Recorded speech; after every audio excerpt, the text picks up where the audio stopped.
आज ईडी भ्रष्टाचारियों को बचाने का काम कर रही है और जो जनता की आवाज उठा रहा है, जो जनता के लिए लड़ रहा है, आज ईडी उसे टारगेट कर रही है, झूठे मुकदमे लगा रही है। जितने भ्रष्टाचारी मोदी वॉशिंग पाउडर लगा के अभी गांज में सफेद घूम रहे हैं ना, आपको 2024 के बाद पता लग जाएगा कि इनके ऊपर कार्रवाई क्या हो रही है। देश का हनुमान बन चुका है बहुजन समाज, उसे अपनी शक्ति पता लग गई है। मोदी जी ने बहुजन समाज की पूंछ में आग लगा दी है। ये मोदी जी की लंका बिना ढाए ओबीसी नहीं मानेगा। अब ओबीसी ने कसम खा ली है। अरे रावण के राज में सीता सुरक्षित थी, मोदी के राज में मणिपुर में फौजी की पत्नी सुरक्षित नहीं। मोदी जिसको बेटी बोला वही बेटियां यहाँ पे जंतर मंतर पे बैठी। 28 मई को संसद का उद्घाटन किया जहाँ से न्याय मिलता है, उसी दिन घसीट के दिल्ली के जंतर मंतर से फेंक दिया गया। फाइनेंस सलाहकार क्या कहता है कि संविधान बदलने की जरूरत है, संविधान विरोधी है ये। आप कह रही हो ओबीसी है। आज देश इनकी सच्चाई जान चुका है। चाइना से फंडिंग तो प्रधानमंत्री केयर फंड में भी हुई है, तो पीएम केयर फंड को क्यों नहीं बेंड करा गया? मोदी जी को जेल में डाल देंगे। क्यों? जब चाइना से फंडिंग में जब पत्रकार जेल में जाएगा, एक देश एक कानून, तो मोदी जी भी जाएंगे या बीजेपी के ऑफिशियल ट्वीट पर एक फोटो बड़ा वायरल हो रहा है जिसमें राहुल गांधी ने 10 सिर और रावण से तुलना की गई है। ये बीजेपी की मानसिकता है। जब राहुल गांधी जी जब भारत जोड़ो यात्रा निकाल रहे थे तो उनकी दाढ़ी बढ़ गई थी, तो सद्दाम हुसैन दिखने लगा था। देश के किसान इन्हें आतंकवादी खालिस्तानी दिखते हैं, पढ़ने वाले बच्चे इन्हें टुकड़े टुकड़े गैंग दिखाई पड़ते हैं। समझ में आया? तो इनकी मानसिकता किस तरह की है वो आज देश समझ रहा है। समझ में आई? राहुल गांधी जी देश के वे नेता हैं जो सत्य के साथ खड़े हुए हैं। समझ में आया? 9.5 साल से नरेंद्र मोदी जी के भ्रष्टाचार के खिलाफ लड़ने वाले भारत के इकलौते नेता हैं। देश के नागरिकों को भ्रमित करने का, गुमराह करने का प्रयास कर रहे हैं ये, लेकिन सत्य कभी ना पराजित हुआ है, ना सत्य पराजित होगा। नरेंद्र मोदी सत्य से टकरा रहे हैं। सत्य से वो भी टकराया था, वो रावण। समझ में आई? उसकी लंका भी जली और उसका कुल सहित पतन हुआ। देखो, देश के लिए नरेंद्र मोदी जी खतरा है। नरेंद्र मोदी जी ने आज देश को किन परिस्थितियों में ला दिया। क्या परिस्थिति है मणिपुर की, क्या परिस्थितियां हैं आपके जम्मू कश्मीर की, क्या परिस्थितियां गुजरात की, और क्या परिस्थितियां बना दी हरियाणा की। नरेंद्र मोदी जी के शासन में मंदिरों में से चोरी हो रही है।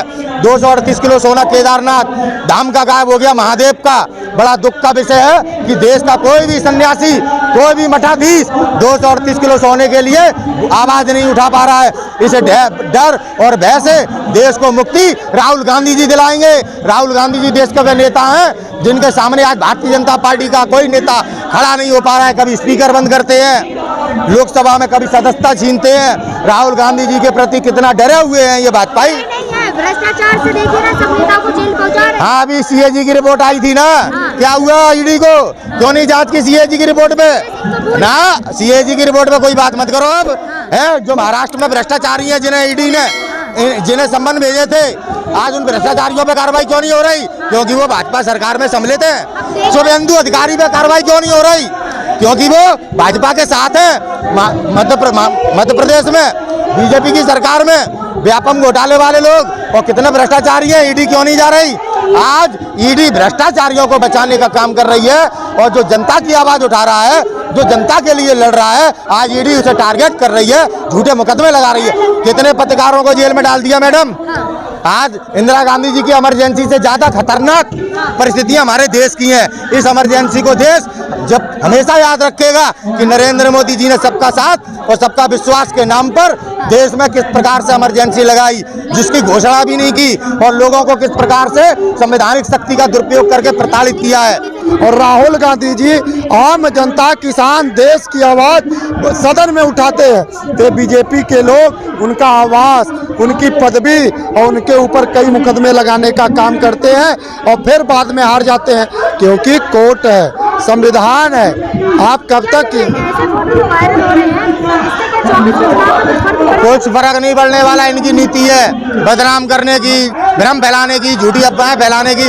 राहुल गांधी जी का चरित्र आज पूरे देश के सामने है। वे जनता की आवाज उठाते हैं, जनता के साथ है, देश उनके साथ है। ये किसी भी प्रकार की प्रोपेगेंडा कर ले। राहुल गांधी जी को जितना छेड़ेंगे नरेंद्र मोदी जी, उतना बैकफुट पे जाएंगे। आज जनता के नेता है राहुल गांधी जी।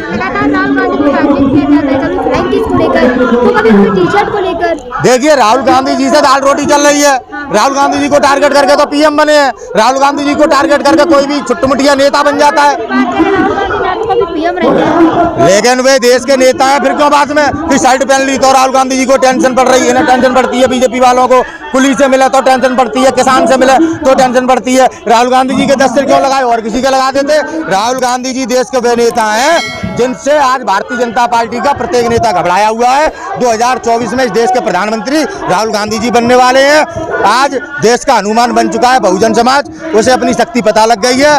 मोदी जी ने बहुजन समाज की पूंछ में आग लगा दी है। ये मोदी जी की लंका बना ढाई ओबीसी नहीं मानेगा। अब ओबीसी ने कसम खा ली है, चाहे ये रावण के सर लगाए, चाहे ये कितना भी भ्रम फैलाए, आने वाले 2024 के चुनाव में पूरा ओबीसी समाज राहुल गांधी जी के साथ खड़ा है और उन्हें प्रधानमंत्री बनाएगा। लेकिन जिस तरीके से राहुल गांधी ने सवाल उठाया था कि केवल 90 सचिवों में 3 सचिव ओबीसी हैं। क्या जी? केवल 3 सचिव ओबीसी हैं। बता तो रहे हैं, सबका साथ, सबका विकास, सबका विश्वास। देखिए हर महत्वपूर्ण पद पे, चाहे आप अदालतों में ले लो, सारे ब्राह्मण हैं, आप ले लो, इनके किसी भी मंत्रालय में ले लो, सब उच्च जाति के लोग हैं। एक भी बहुजन समाज का व्यक्ति ओबीसी समाज के लोगों को टिकट देते ही नहीं। लेकिन मोदी जी तो सबका साथ सबका विकास। झूठ बोलते हैं। आज तक नरेंद्र मोदी ने भारत की जनता के सामने सच नहीं बोला, केवल और केवल जनता को ठगने का काम किया, जनता के साथ झूठ फैलाया। जो इन्होंने योजनाएं बनाई, उन योजनाओं का सच सीएजी रिपोर्ट में आ गया। सभी योजना आरएसएस और बजरंग दल के से जुड़े कार्यकर्ताओं को, भाजपा के कार्यकर्ताओं को लाभ पहुंचाने के लिए करी गई। मोदी जी तो खुद ओबीसी है ना। झूठे हैं, ओबीसी है, इनके तो आरएसएस में निरे ठाकुर भी तो है, सब नकली है। अरे जो देश के जिम्मेदार राजपूत है, जिम्मेदार ब्राह्मण है, उन्हें तो बैकफुट पे डाल दिया, उन्हें तो कोई पूछ नहीं रहा। आरएसएस के ही ब्राह्मण है, आरएसएस के ही ओबीसी है, आरएसएस के ही राजपूत है और देश में आरएसएस के अलावा कोई जाति धर्म के लोग नहीं है। मोदी जी ओबीसी है। अमित शाह। हाँ, कौन अमित शाह? हाँ, देखिए ना कौन है अमित शाह जैन धर्म से आते हैं। हाँ। आई समझ में? वो ओबीसी नहीं है। हाँ। आई समझ में? और मोदी जी ओबीसी होने का ढोंग करते हैं। क्या किया ओबीसी के लोगों के लिए? मोदी जी ने आदिवासी राष्ट्रपति जी को संसद का उद्घाटन नहीं करने दिया, मंदिर में नहीं घुस सकती हमारे देश की राष्ट्रपति महोदय।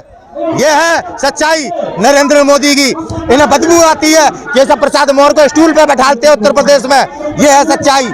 इन्हें नफरत अम्बेडकर से, ये इनकी सच्चाई। इनका फाइनेंस सलाहकार क्या कहता है कि संविधान बदलने की जरूरत है, संविधान विरोधी है ये। आप कह रही हो ओबीसी है। आज देश इनकी सच्चाई जान चुका है। राहुल गांधी जी को ओबीसी है, आपको हजम नहीं हो रहा है। हाँ, कर्म तो बता नहीं रहे एक भी ओबीसी है। कर्म देखिए आप, ओबीसी के खिलाफ ही चलते हैं। मनीषा बाल्मीकि के साथ हुआ शोषण, अभी यहाँ बैठी थी ओबीसी बेटियां, क्या किया उनके साथ? क्या कर रहे हैं नू में बात में ओबीसी के लोगों के साथ? क्या जाट ओबीसी में नहीं आते क्या? यादव ओबीसी में नहीं आते क्या? अरे झूठे हैं कि मोदी भी। अब जनता को ऐसे गुमराह करोगी कि मोदी ओबीसी है।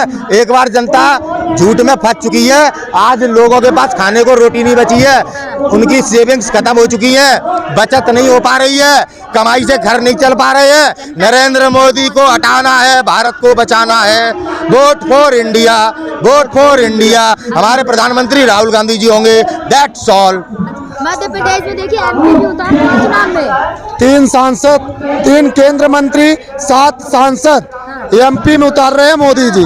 और हमारी पार्टी इंडिया अलायंस दलित चेहरा, ओबीसी चेहरा, आदिवासी चेहरा देश में उतारने का काम करेगी। जो जनता का हक है वो जनता खुद लेगी और उनके नेता होंगे। कि जो जिस पद के लिए लायक है, जो काम करता है, उसे उस पद पे रहना चाहिए। तो एमपीओ को भी चुनाव लिस्ट में खड़ा कर दिया विधायक के लिए। बहन, आप पत्रकारिता करते हैं, आप जो देश के आरबीआई गवर्नर है वो इस पद के योग्य हैं? उन्हें आता है अर्थशास्त्र है? जो देश के आरबीआई गवर्नर है, कौन सा इनका मंत्री योग्य है? सारे तो राज्य सभा से आए हुए कैबिनेट मंत्री बने हुए हैं, एक भी जनता का चुना हुआ नहीं है। और आप कह रही थी ओबीसी हैं, आपके PM prime minister of India, तभी अभी महिला आरक्षण बिल में ओबीसी और एससी एसटी को बाहर रखा है। क्या चाहती है? कब तक दलालता करेंगी? कितने पत्रकारों को जेल में डाल दिया गया है, कितने पत्रकारों के घर पे ईडी सीबीआई आज रेड मार रही है। शुभेंदु अधिकारी को नहीं मारेगी रेड क्या? भाजपा के नेता जो भ्रष्टाचारी है, जो सीएजी की रिपोर्ट ने देश के सामने इनके भ्रष्टाचार खोले हैं, उन पे ईडी सीबीआई कब काम करेगी? उन पे ईडी सीबीआई कब काम करेगी? राफेल डील पे राहुल गांधी जी चिल्लाते रहे, उस पर क्यों नहीं एक्शन लिया? अरे और अब बड़ी जल्दी पत्रकारों को तो ऐसे जेल में डाला जा रहा है, ये आतंकवादी है क्या? यूट्यूब चैनल क्यों बंद करे जा रहे हैं? यूट्यूब चैनल क्यों बंद करे जा रहे हैं? चाइना से फंडिंग हो रही है ना। चाइना से फंडिंग तो प्रधानमंत्री केयर फंड में भी हुई है, तो पीएम केयर फंड को क्यों नहीं बैंड करा गया? क्या चाह रहे हैं? मोदी जी को जेल में डाल दें क्या? क्यों? जब चाइना से फंडिंग में जब पत्रकार जेल में जाएगा, एक देश एक कानून, तो मोदी जी भी जाएंगे? या मोदी जी के लिए कानून अलग है, पैसे वालों के लिए कानून अलग है, केवल देश के गरीबों के लिए कानून, एक आम नागरिक के लिए कानून? आप मोदी जी पर केस करेंगे? क्यों? क्या और प्रधानमंत्री पूर्व थे जो हमारे मनमोहन सिंह जी, उन पर कोयला घोटाला नहीं लगा था क्या? उनकी जांच नहीं हुई थी क्या? मोदी जी की क्यों नहीं होगी? क्यों नहीं होगी मोदी जी की? मोदी जी देश से बड़े हैं क्या? मोदी जी संविधान से बड़े हैं क्या? मोदी जी भी एक आम व्यक्ति हैं, वो तो जनता ने चुन के उन्हें पीएम बना रखा है। मोदी जी पे सीबीआई ईडी भिजवाएंगे? बिल्कुल जाएगी, बिल्कुल जाएगी, आने वाले समय में बिल्कुल जाएगी। 2024 में जब देश के प्रधानमंत्री राहुल गांधी जी होंगे तो यही ईडी और यही सीबीआई नरेंद्र मोदी जी के कार्यों की पूरी छानबीन करेगी और इनके द्वारा किए गए भ्रष्टाचार का दंड न मिलेगा। क्या कह रहे हैं? जिस प्रकार रावण ने न्याय के देवता को और सभी देवताओं को बंधक बनाया था, 2024 में न्याय के देवता सुप्रीम कोर्ट, हाई कोर्ट और सभी हमारे राष्ट्र जो खुफिया है, सीबीआई है, ईडी है, सबको आज़ाद करके ये जितने भ्रष्टाचारी मोदी वॉशिंग पाउडर लगा के भी गांज में सफ़ेद घूम रहे हैं ना, आपको 2024 के बाद पता लग जाएगा कि इनके ऊपर कार्रवाई क्या हो रही है और इनके ऊपर इल्ज़ाम क्या है। ये 100% ये देश को सबसे ज़्यादा जुमला देना और अपने मित्रों को देश से भगा देना, देश का सबसे ज़्यादा पैसा लूटना, इसी सरकार और प्रधानमंत्री मोदी के ऊपर ये जुर्म है। और ये राहुल गांधी जी को रावण बता रहे हैं। अरे रावण के राज में सीता सुरक्षित थी, मोदी के राज में मणिपुर में फौजी की पत्नी सुरक्षित नहीं। मोदी जिसको बेटी बोला वही बेटियां यहाँ पे जंतर मंतर पे बैठी। 28 मई को संसद का उद्घाटन किया जहाँ से न्याय मिलता है, उसी दिन घसीट के दिल्ली के जंतर मंतर से फेंक दिया गया। आप देख रहे हैं मध्य प्रदेश में 8 साल की बच्ची, 12 साल की बच्ची 8 किलोमीटर तक, और उस दिन जिस दिन प्रधानमंत्री मोदी की रैली था, क्या 8 किलोमीटर में कोई आरएसएस, कोई हिंदू नहीं नजर आया? नहीं नजर आए। इनके कार्यकर्ता, इनके विभाग नजर नहीं आए। ये सुरक्षा है हमारे देश का, इस पे ध्यान देना चाहिए देश की जनता को, और देश की जनता ध्यान दे रही है और 2024 में जवाब भी देगी।